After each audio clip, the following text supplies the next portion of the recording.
Paramashivoham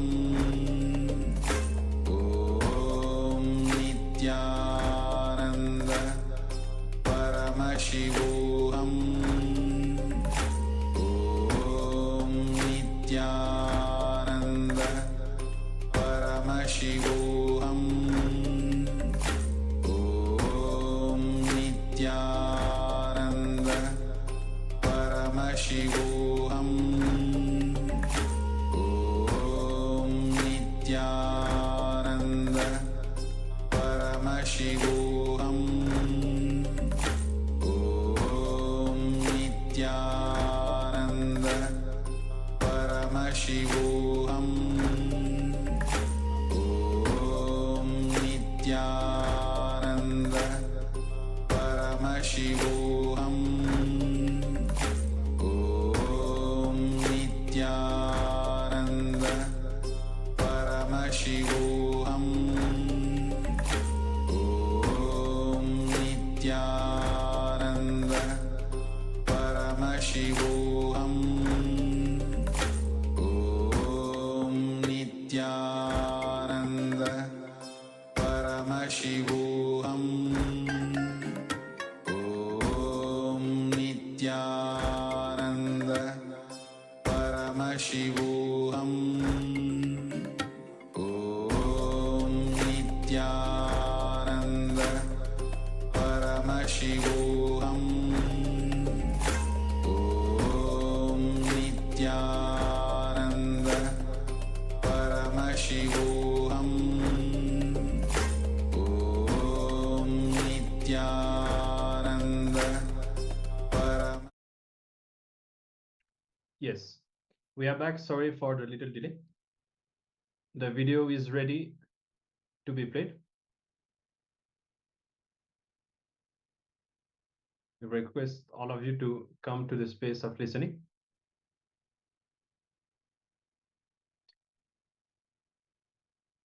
And we are going to be discovering some of the scientific experiments that were done and discovering the effect and the impact of this spiritual healing.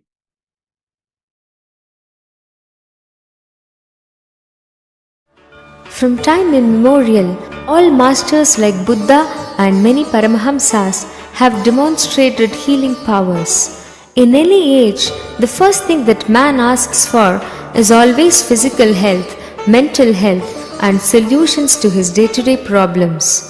Only when given this guarantee does he look further into fulfilling his deeper quests of life, such as meditation, enlightenment, etc. In fact, no master is accepted as a master if he cannot heal people and restore health in them in some form or the other. This is because intellectual descriptions of trying to define life in a book and philosophical explanations can be given by many, but only a master can give a glimpse of what he has experienced. In fact, from time immemorial, healing has become a measure of master's identity. This is because man needs a tangible way by which he can differentiate between ordinary preachers to Buddha who has experienced the supreme reality. One such enlightened master of our times who had ultimate experience of enlightenment and unfathomable spiritual knowledge all at a very young age is Paramahamsa Nityananda. Nityananda was born as Rajashekharan in the temple town of Tiruvannamalai on 1st January 1978. Right from the young age, he had a deep inclination towards realizing the ultimate truth and practiced vigorous meditation techniques, traveling all over India, and finally realized the ultimate consciousness in a very young age. Nityananda Dhyanapitham is his worldwide movement for meditation and healing through meditation, which aims at healing a person in physical level by Nitya spiritual healing and in mental level by various meditation programs.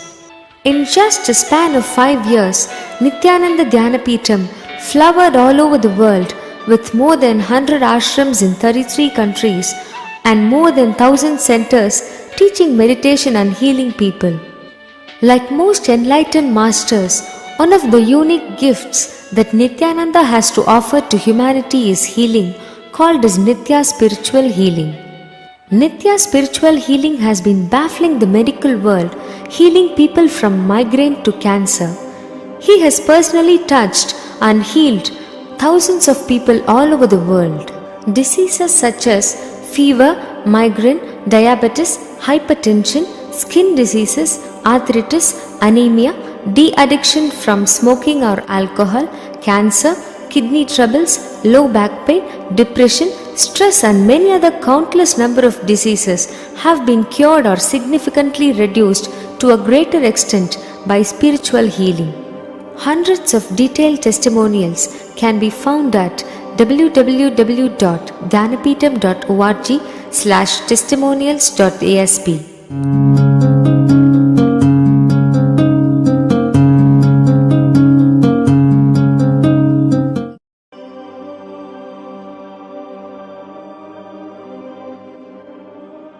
Nityananda participates and encourages scientific researchers to derive evidences for meditation and healing through meditation. Research has been done on the brainwave patterns, heart rate variability, and skin conductance level tests when Nityananda was healing. The heart rate variability analysis is a useful tool to explore energetic transactions between two subjects. As shown in the graph, shifts in the power spectra signal were recorded in the receiving volunteer during healing by Swamiji, and also when Swamiji was sending healing energy into the room, not specifically directed to any subject. The skin conductance level is a measure of skin conductance to electricity. Sensors were fitted to the fingertips of Swamiji, and during healing, sudden increase in skin conductance level was observed as Swamiji is running energy to deliver during healing. Both heart rate variability and skin conductance level showed that during healing there is increased level of sympathetic autonomic nervous system activity as the energy is focused for healing.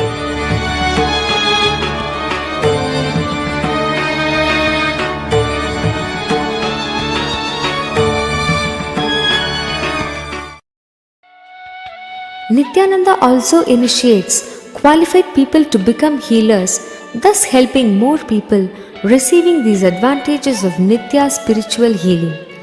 It is based on the Anandagandha initiation by the enlightened master. The healer, with just a few seconds of meditation, can awaken his healing energy and can transfer the healing energy to the patients as well. Because it is meditation taking one to the state of samadhi, it completely rejuvenates and revitalizes not only the person receiving the healing energy, but the healer as well. Today, there are over 5,000 initiated Nitya spiritual healers, including doctors from the medical field around the globe. Statistics records say that over 16,000 people worldwide avail per day of this unique service offered free of cost.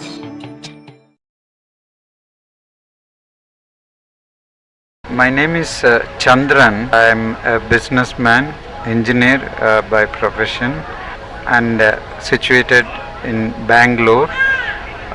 I had a bypass surgery about 4 years back, and since then I have problem of palpitation. That is, the heartbeat suddenly goes up in the night, and I have a sense of fear of death, that because of the fast beating of the heart. After the healing attended by me here last week, I find lot of improvement, and I feel so confident, and I feel that the problem has almost disappeared. My name is Shamala Devi and I am from Malaysia.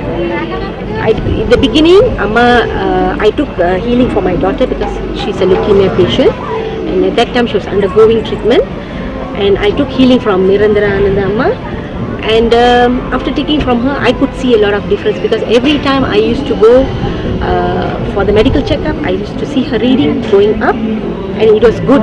The doctors, professors used to tell me, she's good, she's okay, she's all well. So that was really what I wanted to hear about my daughter. That confidence the child has really pulled her up from her disease. This is what I wanted. That's all I want. Fortunately, all the reports came to be normal. So no doctors are able to tell me what I am suffering from. No. The moment I say there is burning sensation in the feet, they refer me to neurologist. That's all. So I almost exhausted all my remedies in the medical field. Okay. So you took the healing? I took the healing. Then I went to near the banyan tree, took 3 rounds, and I went yesterday. After which, how you felt? After which, I think it is miraculous. That's all I can say. It's gone. That's what. I've not taken the medicine because I was not I was not able to keep my bare feet on the ground all these days. Now I'm coming only with this. Bare feet. Yeah. Okay. I am always able to walk in bare feet right Yeah, now. I am always with the slippers at home also. Yes, ma'am. Due to the burning sensation. Due to the burning sensation. Now you are able to stand without the slippers. Yes, I am comfortably able to stand without the slippers. I had gastritis and varicose veins, and I am seeing great change after 4 sittings. I feel like meditating continuously, and I have a lot of flow of energy. I was suffering from thyroid problem, but after taking healing, I experienced that something from my throat has been removed, and after that healing, I have stopped all the tablets. Now I am not having any thyroid problem. Thank you very much for Swamiji. I'm a teacher by profession. My name is Nigar Sultana. 4 years back, I had this esophageal stricture. Esophageal stricture is narrowing down of the food pipe. So I was not able to eat anything or swallow anything, and I used to find it very difficult. I used to feel very hungry, but my food pipe will not allow anything to go down. So one day I went to a doctor and he told me that I have to get a barium test done. So they found that upper esophagus, the upper food pipe was blocked, hence this problem. So what was the remedy for that? He said you have to get it dilated. It went on like this every 3 months, every 4 months. Once I used to get the dilatation done, and May 3rd I had my last dilatation, and that after the last dilatation doctor told me no more dilatations are possible for you, you have to go in for a surgery, a major surgery at that, which is not common in India. 1 in a lakh such cases we get. So I don't know about the results. I said, sir, you are not giving me any assurance, so I don't think I'll go in for an operation, and I came away. I think it's all His grace flowing through. And as soon as I go there in the hall, as I'm nearing Swamiji, I can feel some kind of energy entering me. It surges through me. It's like heat passing through my entire system. I start sweating, and after that it subsides. I'm totally in His hands, like a child, very confidently holding his mother's hand and going. And I'm very lucky. I consider myself one of the millions in Bangalore who are not coming here for darshan, or maybe they do not know. So I wish and I pray to this cosmos, this energy, that more are drawn towards this. Let them have the benefit of at least coming and sitting in this serene atmosphere. There's such a place in Biddi where it's giving such kind of thing. After a long gap of 4 years, Nityananda has rearranged his trip and schedules to give healing to people personally in the month of March 2008. Significance of this program includes people can receive spiritual counseling from the Master for a couple of minutes, receive healing for physical or mental problems, or seek solutions to problem they are facing. Visitors can also get complete information about the meditation programs, be in the ashram energy field, and have access to live solutions spoken by Swamiji in the form of books, DVDs and ACDs. The Biddi ashram is 45 km from the Bangalore city, and it takes a 90 minutes drive to the ashram. To get more information about how to approach the ashram or for any question, please call ashram office 080-2728-8207 or 2720-2084 or check www.dhyanapeetham.org.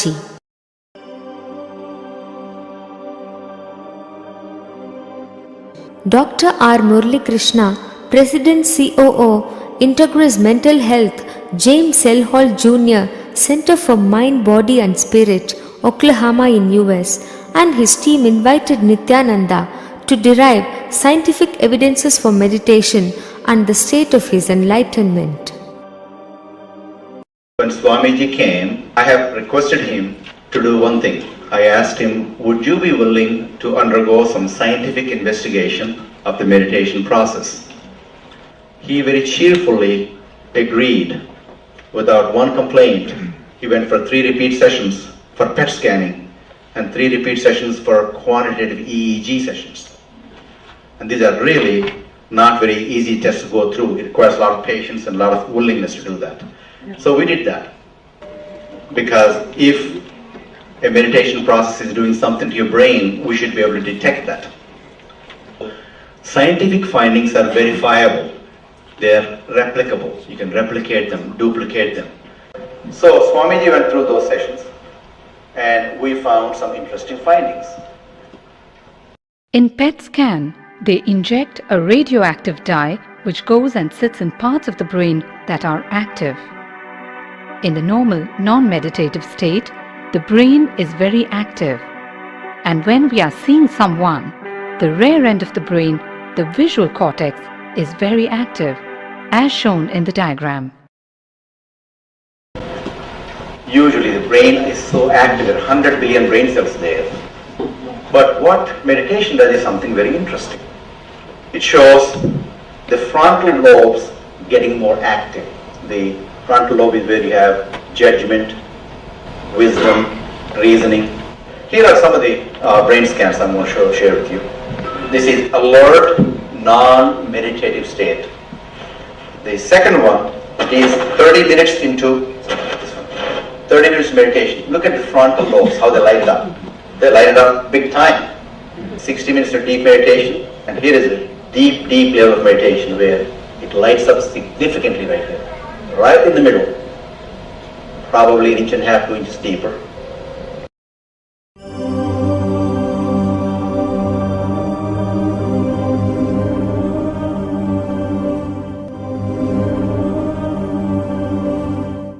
What's interesting was Swami was inside, and that's the last part of that one. See that light right here? So what's interesting was I've never seen that before in my life. So the other parts I've seen may not be to the extent that Swamiji showed.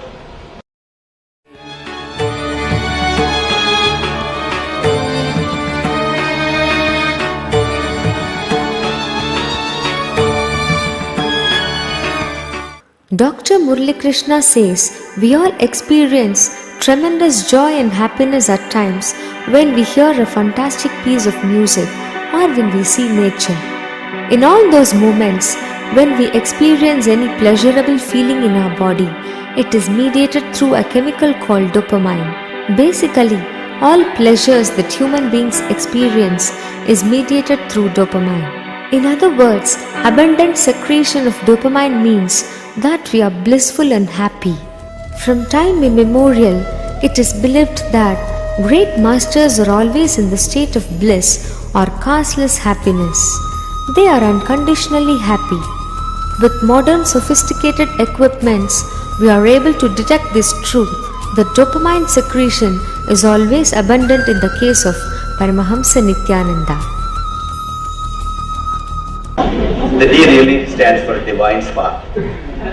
The D also stands for delight, and the dopamine spark.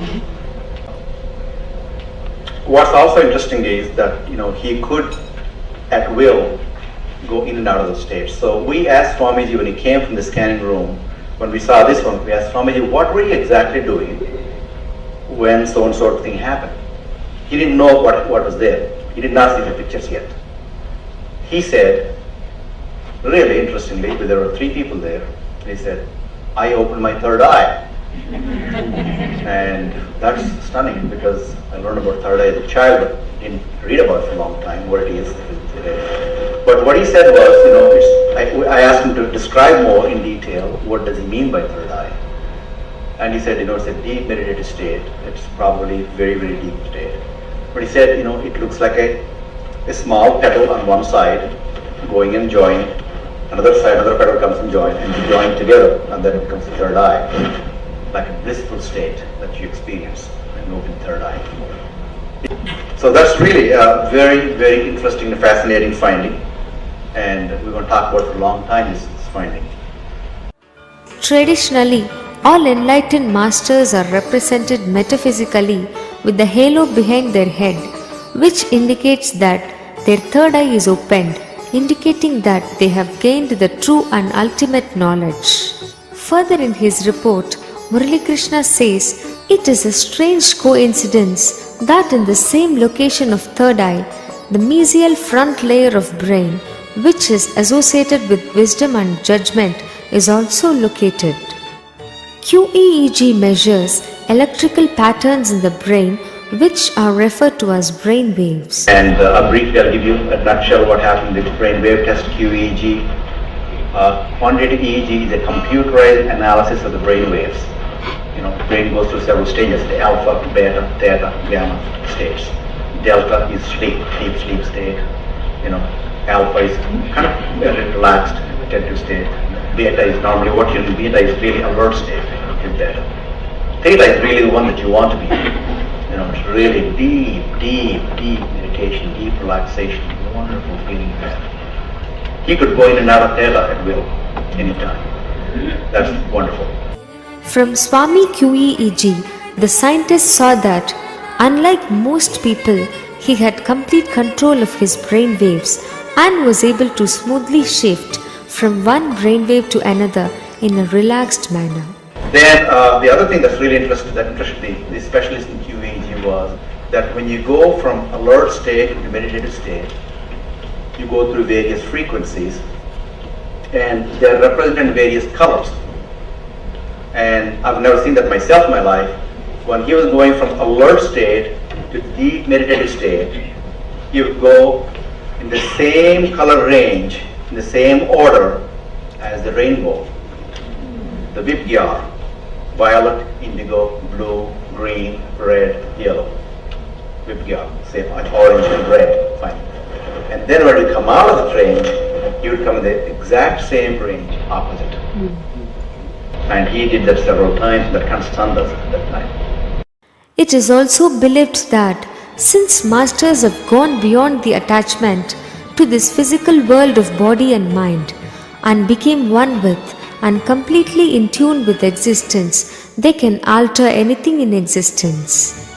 The SMR range, a state where the person is relaxed but yet focused, seems to be the nearest match for this understanding. But here is another one that's really, really interesting for scientists and for sportsmen, for performers and for Nobel laureates in the future. And that is, there is a special wavelength between 12 to 14 megahertz. Very, very few scientists know about it, even today. If you won't talk to average scientists, they won't know what it means. It's called the SMR range, sensory motor rhythm range. It's a special narrow band for the brain waves. You get into that when you are in the zone. You know, those of you that are golfers, probably Tiger Woods is in the zone, or Vijay Singh is in the zone. We talk about Pete Sampras in tennis and Raptor, you know, and in football you have so many people. Then when there's the zone basketball championship, you saw them throwing those balls, and effortlessly it goes in, no matter where they're throwing the ball from. That means they're in the zone. What happens is the ultimate coordination of the muscles and the nerves and the body, entire body organs and the chemistry and the hormones. They become so cohesive to the point that anything is possible at that time. You want to be in the zone. For example, if Oklahoma University football team or OSU football team, which are in support, they found the secret of how to get into the zone, they will be national champions every year. And they'll be probably undefeated for 100 years. The secret is, how do you find that zone? And what's interesting is Swamiji was able to go in and out of that at will. That's really fascinating finding. You know, that's something that's going to be talked about in the future. The SMR range. The complete report of the research conducted on Nityananda's neurological system and healing can be found in the book Mystic Phenomena Scientific Data.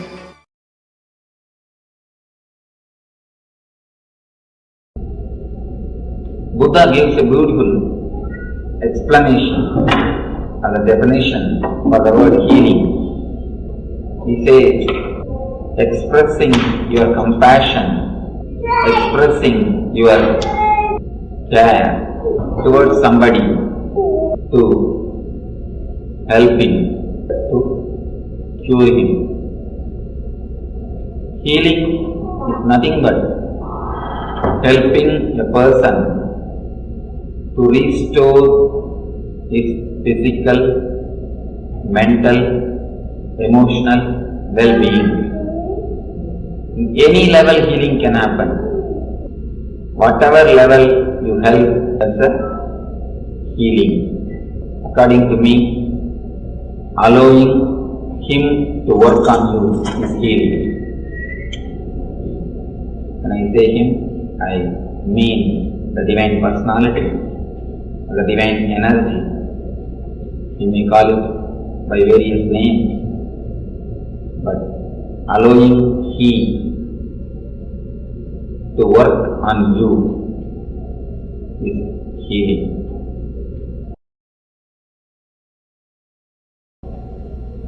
Einstein says, whatever exists is energy. Einstein says, whatever exists is energy. After the Einstein's theory, the whole physics scientists, the whole group has turned towards the spirituality.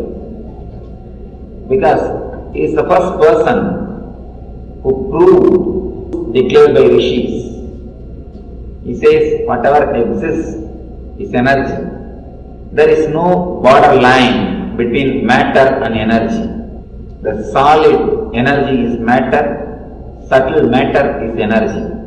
Now the modern day physicists have come up with the idea of quantum physics.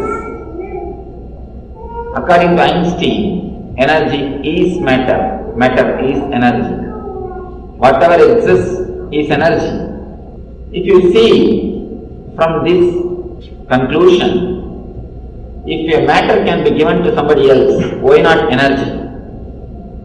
If I can give this kerchief, why not energy also? Only thing, you should know the right science, right method of giving it. If the energy has to be given, it has to be channeled and properly given to your being. The science of giving the energy to the sick or to the disease or to the person who is in need is what we call healing.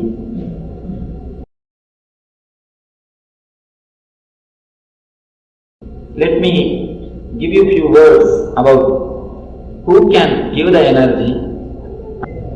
The man who has realized himself as energy, who has experienced himself as something beyond the body and mind, is the only person who is authorized or qualified to give the energy.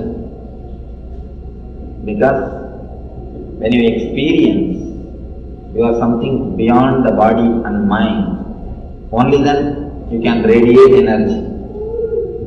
Till then you cannot radiate the energy. The man who has experienced the energy in his own being is the qualified person to give the energy.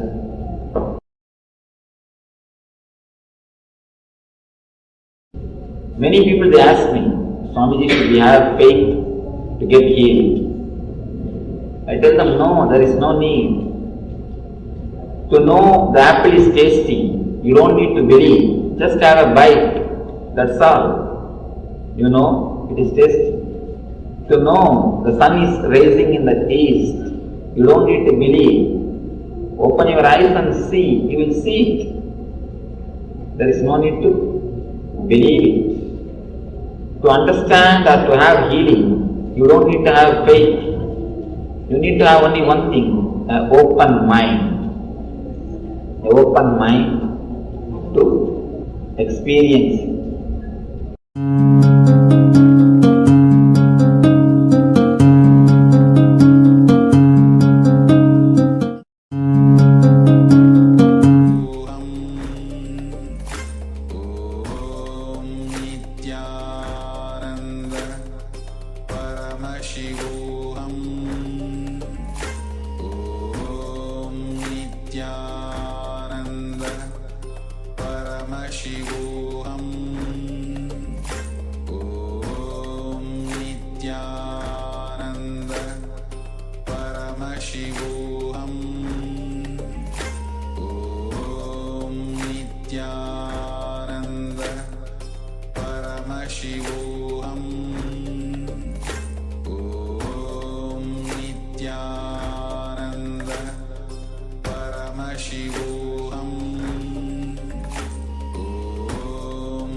Nityanand परमशिवोऽहम्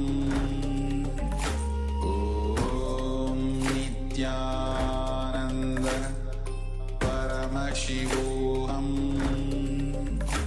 ॐ नित्यानन्द परमशिवोऽहम् ॐ नित्यानन्द परमशिवोऽहम् ॐ नित्यानन्द परमशिवोऽहम् ॐ Nityanand. Yes. So we all learned how the healing manifests from the deep states of meditation and how science is able to measure the third eye awakening, the impact on the brain, and all these phenomena. So this is also going to be our experience once we are initiated and once we start giving the spiritual healing to other people or to ourselves. We are also going to be entangling with Swamiji, resonating at Swamiji's own frequency and experiencing or channeling Swamiji's own energy. All right.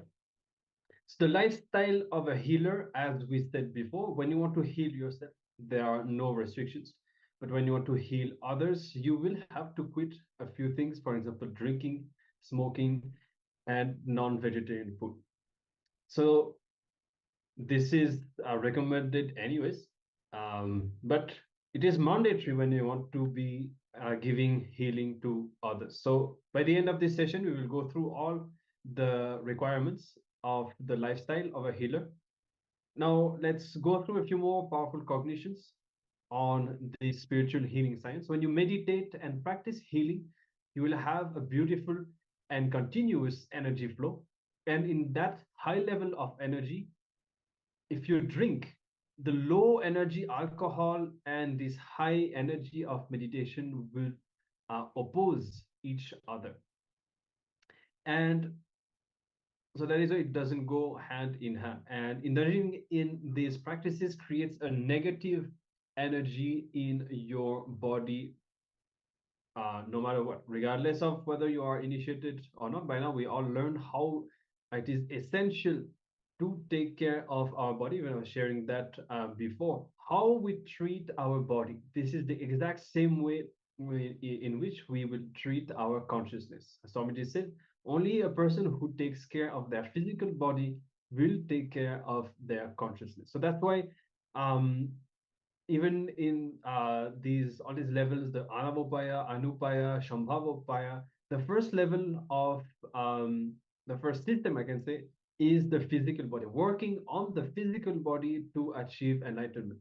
Because it is the easiest, and somebody says, just changing our lifestyle, quitting alcohol, non-veg, and bringing more and more detox, that itself will transform us a lot. And so many of our patterns will be removed just if we take care of healing our physical body. All right. So this is a commitment by you to yourself. When you decide to become a healer, it's a commitment that you give to yourself. And when it comes to these negative habits, you know it's not good for you.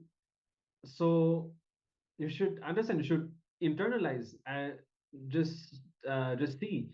You come to a point where you know that this old lifestyle is going to collide with all these great initiations and possibilities and powers that Swamiji is initiating us into. So it's also a good moment. If you're still struggling with some of these habits, you can decide today, with this opportunity that is given to you with the spiritual healing initiation, that you are going to permanently drop all of these. This can be a good moment, the opportunity to take that decision to consciously drop all of these and leave them behind. Yes. Understand, all discipline should happen with understanding. Nothing should be practiced as a rule. You shouldn't follow blindly. Everything should be done by understanding and internalizing. You'll never refuse healing, sir, first. there are some guidelines that you have to follow if you take up this initiation. The first is you will never refuse healing service to anyone or anything in need of it, be they people, animals, plants, or inanimate objects. Yes, you can also heal inanimate objects through this superconscious energy. Any personal conflict or difference in ideology with a person should not come in the way of you providing this service to that person. Ishavasya Upanishad says, Ishavastam idam sarvam. All that exists is energy. There's nothing like animate or inanimate. What you refer to as inanimate objects merely have lower energy, that's all. Any personal conflict or difference in ideology with a person should not come in the way of you providing this service to another person. You may refuse this service to anyone or anything only when your personal life might be in danger. Nityananda spiritual healing prayer should always be offered as a free service. Never charge any fee or accept any kinds of favors. If they want to offer any kind of donation for the healing service offered, direct them to the organization's website. Suggest you offer your healing services regularly and voluntarily at a center near you, or start a healing center at home. The healer's initiation is an opportunity to give to others the great gift that we have received ourselves. Now, someone has been responsible for bringing you to me, and therefore something has been added to your life, is it not? In the words of the Supreme Pontiff of Hinduism. There are many people who worship the ones who introduced them to Swamiji, just like how people took up the responsibility of introducing you to Swamiji. You should take up the responsibility for this to reach more people. Only if we take up responsibility for everything that happens in our lives, we will start expanding. Responsibility is consciousness. Only those who feel responsibility as a consciousness can become spiritual healers. So be very clear, you can stand up only if you feel responsible for people's spiritual upliftment. And when you stand up with responsibility, you expand and the divine energy flows through you. When you feel compassion towards others suffering, the whole thing takes the shape of responsibility and expresses itself as energy. So this whole spiritual healing is based on this principle of compassion, responsibility, and is a commitment to serve people. And in the case, for example, of Swami Vivekananda, the motto of his mission was Atmano Mokshartam Jagat Hitayacha. He describes the goal of his mission as for spiritual liberation as well as bringing good to humanity. So he implies that without taking up responsibility for the good of the world, you cannot talk of spiritual liberation. So it's a very important distinction that we all have to learn. Spirituality is not something fancy, something that is disconnected from the reality. Swamiji again and again emphasizes this. You have to take responsibility. You have to make a difference in people's life with responsibility and compassion. Now, the Nityananda spiritual healing technique is that it not only helps the person that you are healing, but also helps in your own spiritual growth. So not only because it heals your own body, but naturally when you operate from this space of responsibility and compassion towards other people, you will also open up the possibility of enriching those people. Naturally, when you start connecting with people at this level, so much of you will be able to enrich these people. They will naturally be open to receiving more, and so this will attract a lot of auspiciousness in so many different ways in your life, and that is why it will catalyze your spiritual growth. Now, for social reasons, you cannot directly touch and heal. So you can only touch and heal people of your gender. Okay. Now, for the opposite gender, you will be able to use a healing stick. Or if you have the Atmalinga, you can also use the Atmalinga. However, when you use the Atmalinga, this is different. This is not connected to the spiritual healing initiation. So you do not become a channel. This energy does not circulate through your body when you use the Atmalinga. And you do not need to be initiated also to heal somebody with the Atmalinga. But using the healing stick, after being initiated, you will be able to heal somebody even from the other gender. To just show you a picture, as we mentioned before, we recommend, it is recommended that you should offer the spiritual healing services in the right environment.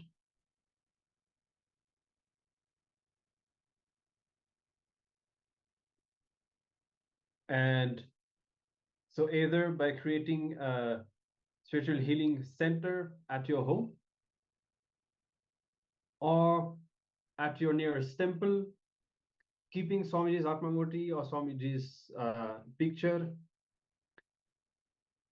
You can see on the image there is a whole sanctity, a sacred space that needs to be created for the spiritual healing. So if you meet someone who needs the spiritual healing, we recommend that you invite them to come in the proper environment to receive the spiritual healing.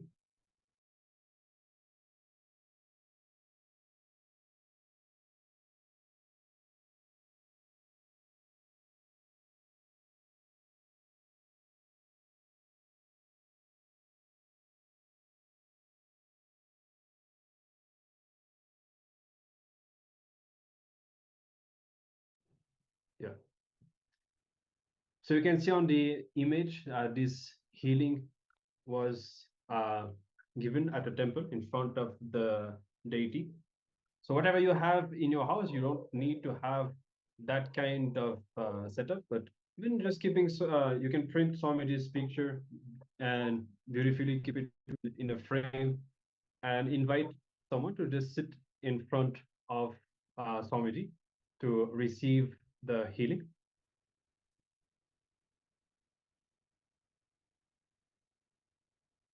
And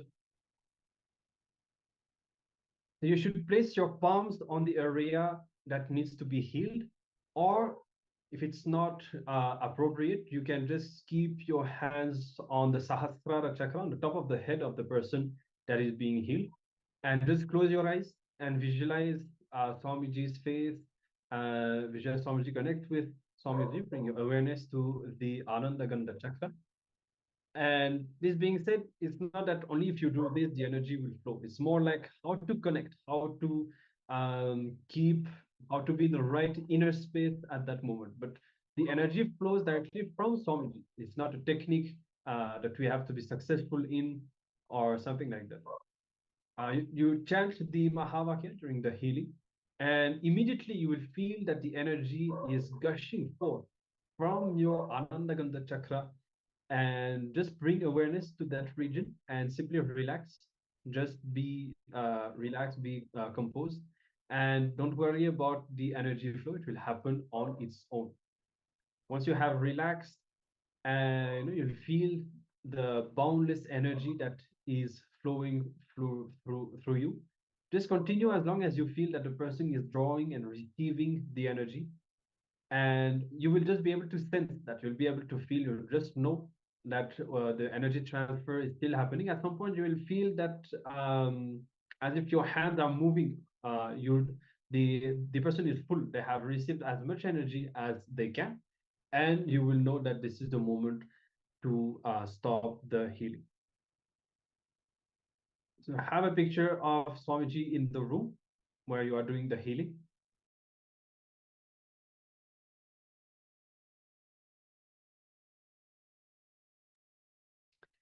And your body language also matters.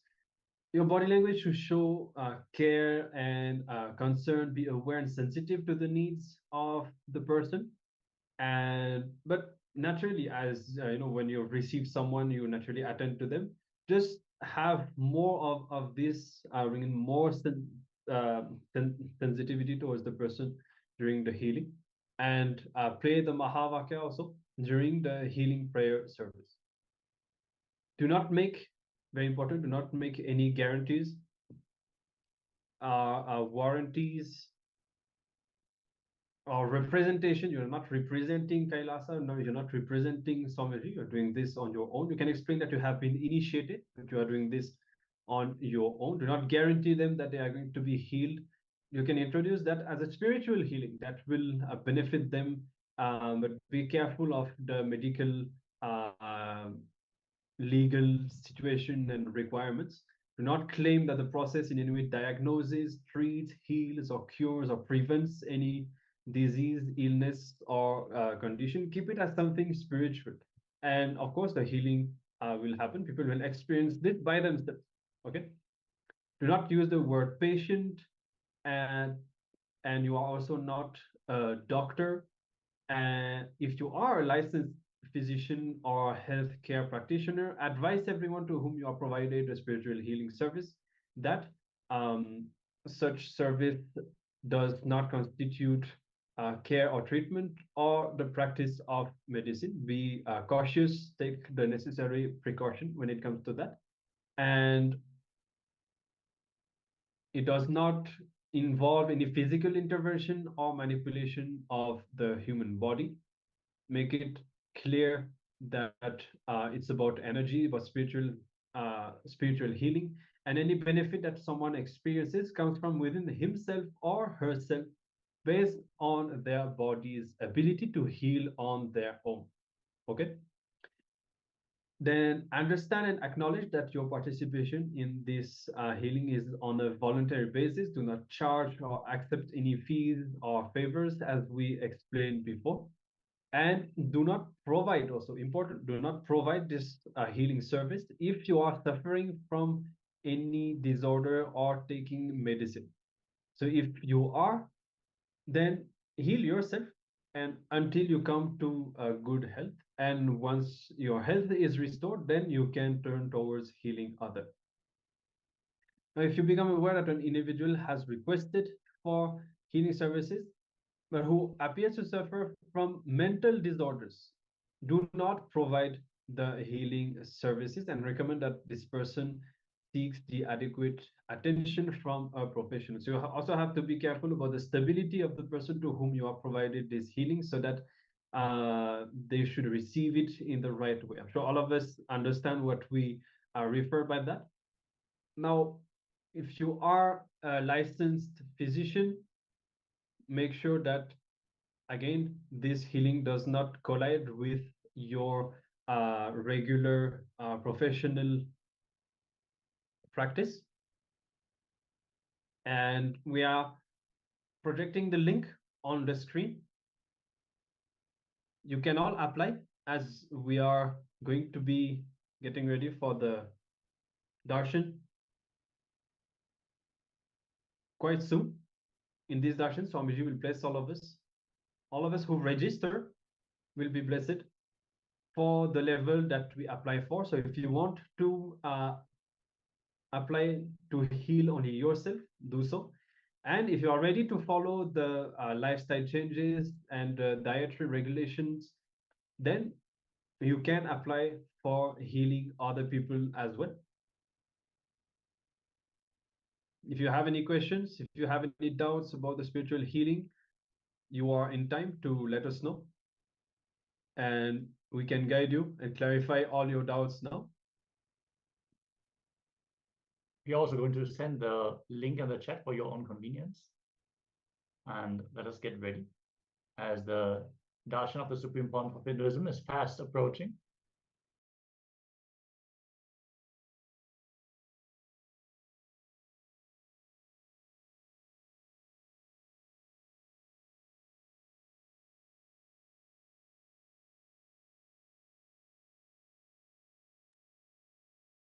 Yes, so we'll be posting the link in the Zoom chat, and so you can all apply. We still have enough time to apply before the darshan begins. And meanwhile, we will also be switching over as the darshan preparation has begun. We will all attend the darshan preparation segment. You can invite all your friends and family to come for today's darshan with Swamiji, and invite them to post any requests or prayers that they have in the chat during the darshan to receive Swamiji's blessings. And yes, even they can be initiated into healing themselves. For that, there are no lifestyle changes which are required. So invite everyone for this great blessing from the Supreme Pontiff of Hinduism. yes. So with this, if you are all clear and if you do not have any question or doubts, we will switch over and get ready to receive Swamiji for today's darshan. And of course, after that, we will gather back and continue with our last session of the day for today's Paramashivoham Level-2. Thank you.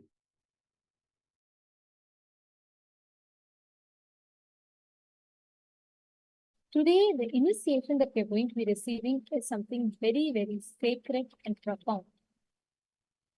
In Hinduism, we have had a detailed science of how we had the intelligence to see through. We knew, we were not just advanced in medicinal sciences alone, even technologies of how we can interact, how we can analyze the problems in people's bodies, and finding the precise solutions for it. We had solutions for all of it. Today, Swamiji is going to be initiating all of us to be able to literally be the channel where you will be able to heal anyone you want.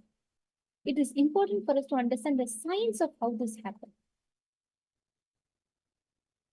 I request all the male bodies, I request all of you to please come on the camera.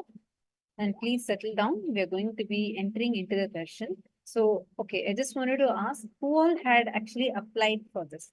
Now, marching to understanding again, is it asking? So, to all the participants now, listen carefully. The moment you take responsibility, when you start taking responsibility for everything in your life, that is when life actually starts for you.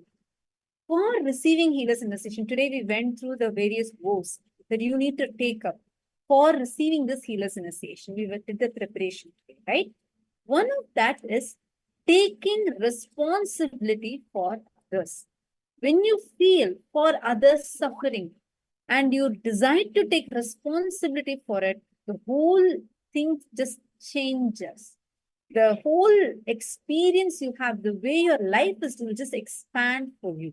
So for all the participants that are here with us, I request all of you from this context of responsibility, take a moment and I request all of you to please post here how many people do you feel you want to take responsibility for and reach out this darshan to today. Today we are going to have a very powerful darshan through which anyone suffering from any kind of diseases, disorders, any kind of issues, physically, physiologically, mentally, can be healed. Swamiji is going to be giving a unique darshan today. And today Swamiji is going to be using this Mrityunjaya mantra. This Mrityunjaya literally means winning over death itself. So through this mantra, Swamiji is going to be initiating all of us. So I request all the participants, please can each of you, from the cognition context of responsibility, I request all of you to think through who all you can remember right now that you feel that would really need this darshan. Can you all take a few minutes and try to remember? Take a few minutes.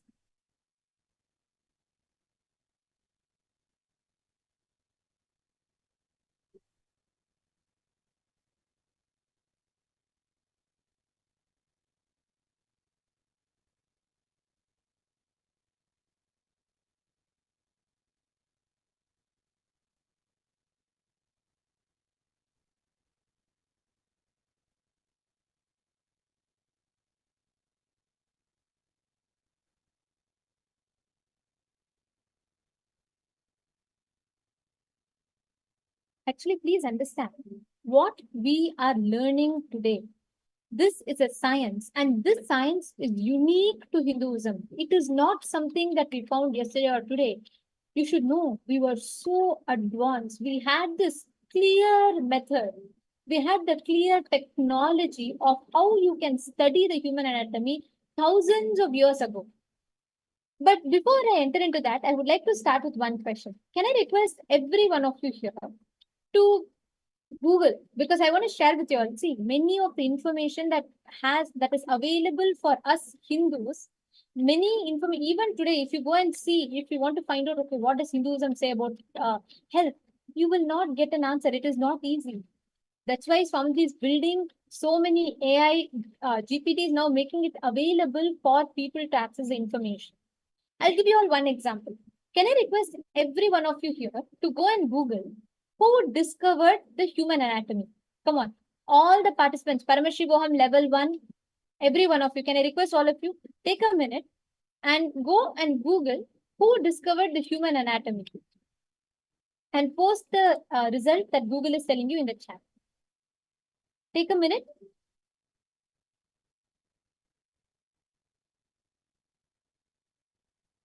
Go to Google and ask who discovered human anatomy and when it was discovered, both.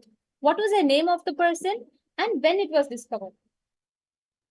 Sean Hay Iyer saying you didn't even know about this. You will learn much more. Actually, right now you will see the depth in which Hinduism has these technologies and sciences. So I'm going to request every one of you to take a minute, head to Google and find out who discovered human anatomy and when it was discovered. Okay. Sean Hay Iyer has posted Andreas Vesalius. Okay, what year did he discover him? So what is Google telling you? Ma Alexandra White, come on. Ma Uma, Ma Maria Kalmina, every one of you, take a minute, head to Google and ask Google who discovered human anatomy. Okay, Ma Yvonne is also saying Andreas Vesalius. What year? Ma Alexandra White, okay, you're also getting Andreas Vesalius. What year? What was the year and who discovered? Come on, every one of you post. Tell me, what is your Google telling? What is Google telling you?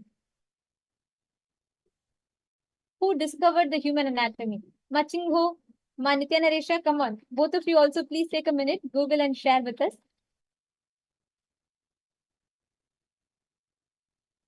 Okay, many of you are getting Andreas Vesalius. I'm seeing everywhere you're all posting Andreas Vesalius. Okay, so today, if you Google who discovered human anatomy, the first answer you will get is Andreas Vesalius. And here you can see the screenshot even. I Googled also. And the first answer that Google tells us is Andreas Vesalius discovered human anatomy. And he is credited, Andreas Vesalius is credited to be the father of anatomy. And it is said that he discovered the human anatomy between 1514 and 1564, which is just a few centuries back. Now listen, I have something that is very shocking. So if you were to Google, if anyone were to Google to understand a little bit about human anatomy, the first answer you would get is this. And if you Google a little bit more and try digging through, you may get a little bit more earlier references around the Roman Empire or around that time.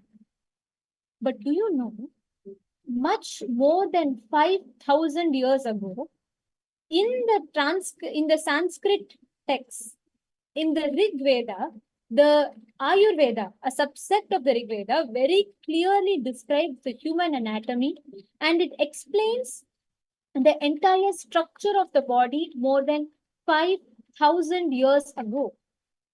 And it is described not just once, in the 4 Vedas, and the Atharvana Veda, Yajur Veda, Rig Veda, and Sama Veda, each of one, the Rig Veda being dating back to 3000 to 2500 BCE, Yajur Veda, Sama Veda, and Atharvana Veda, each of them dating back to 1200 to 1000 BCE.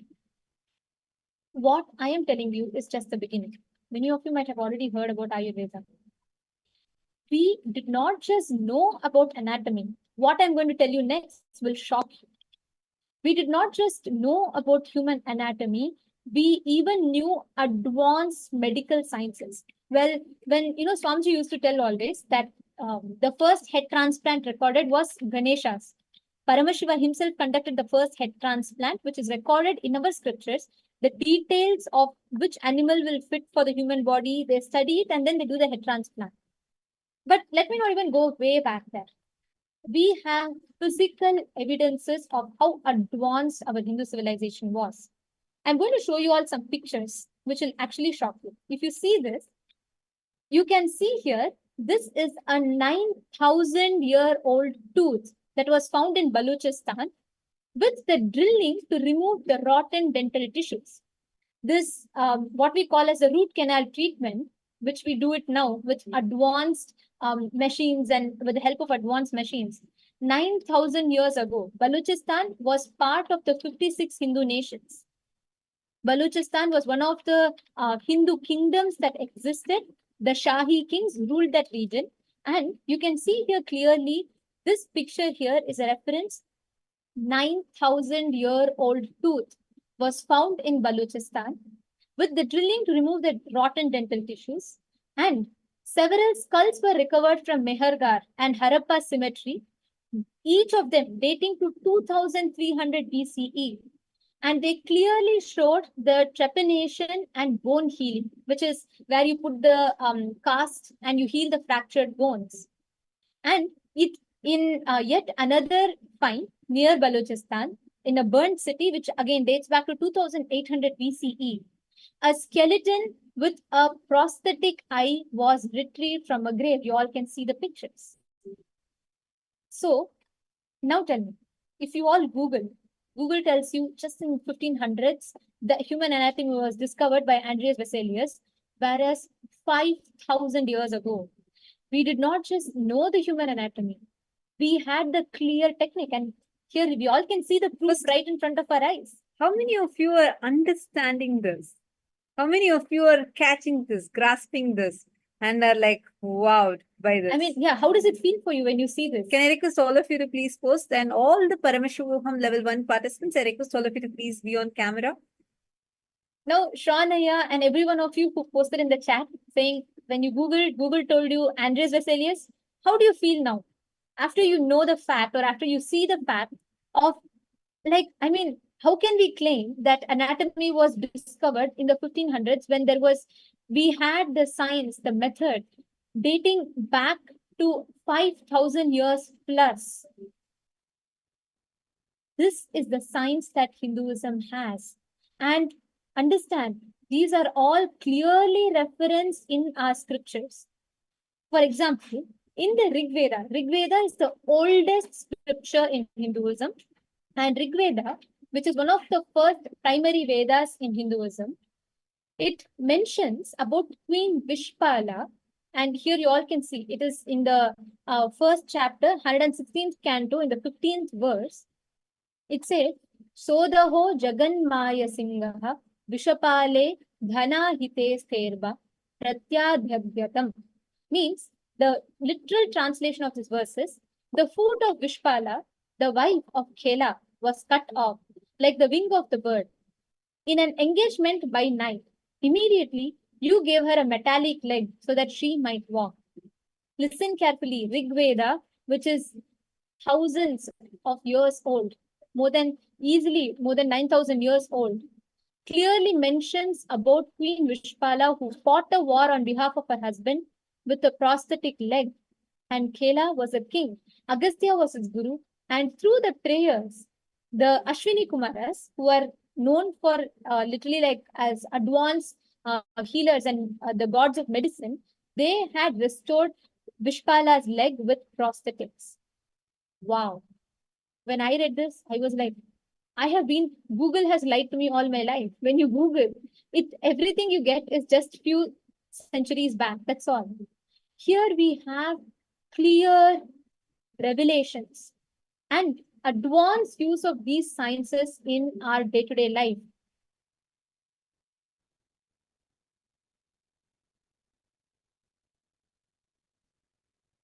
Now tell me, how do you all feel reading this? How do you all feel about this? This is the science that Hinduism has. When we say healing, when we say receiving the initiation, it is not just superstition. It is not blind belief. it is a science. It is a clear science of transmitting knowledge, transmitting energy, and transmitting experience. Okay, I have so many of you who have posted different feedbacks. Alexander is saying, sorry. Alexander is saying, I feel we should only trust Hindus. And Samantha is saying, yes, it is definitely amazing and wonderful to know about Hinduism. And I see, wow. And Dahanananda is saying, love the history about Hinduism. And it is always amazing. Absolutely. So Mary Claire is asking, I never heard this. Does the science come from the God? Actually, no. Unfortunate. This is unfortunate. Us not knowing this information is unfortunate. Because how come the source, the founders who are the Hindus, our ancestors, are not being credited about this, right? Today, if you Google, you're not even being told the right information.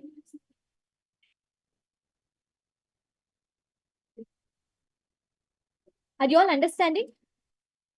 And each of these were passed by our rishis, the enlightened masters.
I'm receiving a lot of responses from the participants. I know it is amazing to know this. Like when I read this first, right, I was like, oh my God, I have been lied all my life. Because whenever you learn all of these, you never get access to the right information. Sean Ayers asking, so where can we hear story like this? Seriously, we are interested. Actually, Ayers, Swamiji has revealed so many amazing truths, different sciences of Hinduism. Actually, that is the main reason why this. See, all the sciences, I see such wonderful messages. Understand all this knowledge that we are having as Hindus. Why it is so important to even know about it? Because not only it transforms the very cognitions you carry about yourself, but various solutions that are available, which is actually stopped. You're not receiving the solutions. Today, we are having tons, millions of people who, with the blessings of Swamiji, have walked out of fatal diseases, disorders, conditions, such as cancer. We have people who have walked out of stage 3, stage 4 cancers, and are there happily living very healthily now. We have so many such people who have just been saved from their deathbed, who have been able to come out of the kids who have been children who have been able to be healed out of ADHD, autism. And not just they were healed out, they are successful in life. Understand this science, it is actually available to us. But because Swamiji is giving the science to humanity, Swamiji is revealing this truth. See what happens when Swamiji is revealing this truth. Slowly we ourselves start thinking. We start thinking when Swamiji is giving all these great revelations and truths, we start going out of the clutches of this modern society. We are not under their control anymore, which is the reason why they attack Swamiji. Understand, becoming a Sarvagnyapita Yajaman means taking responsibility for all these sciences to be kept alive. You don't need to do anything else. You're just supporting the mission which Swamiji single-handedly for the last 47 years Swamiji has worked and revived these sciences. Today, how do we know that this is from this Veda, this Shastra, these scriptures, and this is what is our true history? This is what is the original discovery. How do we know this? Because Swamiji has spent so many hours together researching these scriptures. Swamiji has actually revived 1 million palm leaf scriptures of Hinduism, which were actually led to rot in many of the cities and many places. People who didn't know its value, they had either chucked it out, tried to burn it. All those, Swamiji had put in a lot of effort in collecting, gathering that, and reviving those sciences from it. Many of the ancient lost sciences, Swamiji has revived from these sacred scriptures, and Swamiji has directly revealed from the Akashic records. And not just that, Swamiji has also mapped it for our day-to-day purpose and enlightens us by gifting this knowledge to us through initiation. See, for many of you who are listening to this, you may feel like, okay, like, what can we do about this, right? This science exists, so why did we lose it? If we were so advanced, why do we not have it now? Listen very carefully right now. For all of you who feel like, wow, and you want to know more about it, Shawnaya is saying, I think hearing true full story will definitely enlighten us. And actually knew about it before, but any Vedic knowledge always amazes me. Uma has posted. And so many of you are posting this. See, listen carefully. You should also know how it was systematically destroyed. Our Hindu kingdoms had this knowledge, and it was not only restricted to one set of people. It was a knowledge that was available to everyone. Like, for example, the free reconstruction plastic surgery was available since much more than 9,000 years ago. Like, here you all can see the reference in the Valmiki Ramayana, in the Aranya Kanda, in the Sarga 17th, verse 19. There is a reference to the procedure of how once Shurpanaka's nose is cut off, it is reconstructed back. And the procedure of the plastic surgery and reconstruction of nose is dated back to thousands of years ago. And most importantly, it was done free of cost. This is almost 10,000 years back. 10,000 years back. Can you imagine? And this is recorded in our Hindu scriptures. This is there. We have this sacred scriptures alive, which have these references, which when carbon dating is done on those scriptures, it is dating 10,000 plus years back. Now, let us find out how this was destroyed. And I'm only taking one line of this, which is the stream of plastic surgery. During the colonial invasion of Mysore, which is in Hindu kingdom, in the current state of India, in current Indian territory, in 1792, Povasji, the driver of the colonial army, was taken prisoner by the terrorist Tipu Sultan. And the British East India Company's driver, he suffered an amputation of his nose and one of his hands. Thereafter, the driver rejoined the army and became a prisoner of the East India Company. And for a year, he remained without a nose until one of the Hindu surgeons reconstructed his nose. And this remarkable operation was witnessed by two English physicians, Thomas Crusoe and James Findlay. And both of them were of the Bombay Presidency. And did you know what happened after that? The Britishers systematically took the knowledge from our hands. The educationers and the practitioners of the surgery, they were both often the Shudra Jati of the lower caste.